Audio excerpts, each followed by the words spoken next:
তো হ্যালো বন্ধুরা, ঋষি ব্লগে তোমাদের সবাইকে স্বাগত। আশা করি তোমরা সবাই ভালো আছো, সুস্থ আছো। তো দেখো, এটা হচ্ছে আনবক্সিং করে নিয়েছি, অনলাইন থেকে মাঙ্গিয়েছি। অ্যাডোনিমা এর নাম হচ্ছে। তো অনেক সুন্দর ফুল দেয়। এর বিভিন্ন বিভিন্ন কালার হয়, মনে হয় 4-5টা কালার হয়। সাদা, হলুদ, তোমার পিঙ্ক কালার হয়, তারপরে হচ্ছে কালার হয়, মাল্টি কালার হয়, অনেক সুন্দর সুন্দর কালার হয়। আর একটা কালার কি জানি আমি ভুলে গেছি। তো দেখো, এর মাটিটা আমি রেডি করছি। এর মাটি কম দিতে হয়। এটা হচ্ছে আমি দিয়েছি বালু, দিয়েছি মাটি, দিয়েছি কিছুটা। মাটির পরিমাণটা কম ছিল। তারপরে ভার্মি কম্পোস্ট দিয়েছি। এটা হচ্ছে কোকোপিট আর ভার্মি কম্পোস্টে বেশি ভালো হয়। তো আমি প্রথমে জানতাম না, যখন আনার পরে ভিডিওটা দেখি যে এইটাই।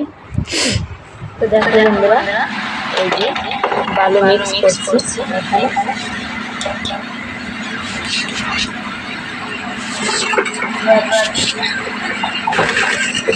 দিয়ে দেবো।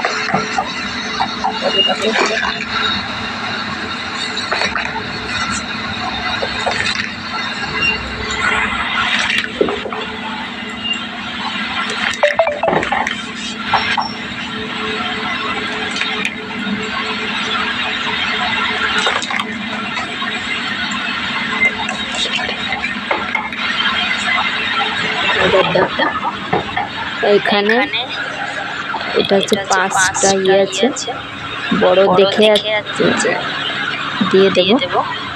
এই যে বসিয়ে দিয়েছি। চওড়া যেটা বেশি, এইটা চওড়া বেশি মনে হয়, এটা চওড়া কম, এটাতে দুটো দেবো।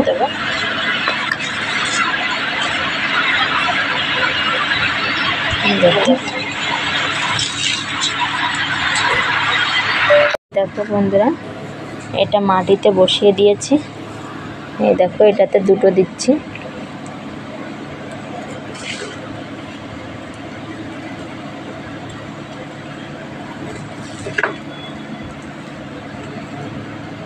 দেখো,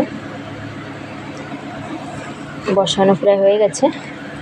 তো এই ভিডিওটা কেমন লাগলো অবশ্যই কিন্তু তোমরা কমেন্ট করে জানাবে। দেখো, আমার ছেলেও মাটি ভরছে ওইখানে, অবশ্যই কিন্তু জানিও যে আমি এইটাতে দিয়েছি একটু বালু দিয়েছি, লাল বালু, আর ভার্মি কম্পোস্ট এটা দিয়েছি। আর এই যে মাটিটা এনেছি, সেই মাটিটা দিয়েছি। এখানে আমি প্রথম এই গাছ লাগাচ্ছি, কি হবে জানি না, দেখবো কী হবে, তোমাদেরকে দেখাবো পরে কি হয় কি না হয়। তো চলো, ভিডিওটা কেমন লাগলো অবশ্যই কমেন্ট করে জানিও আমাকে।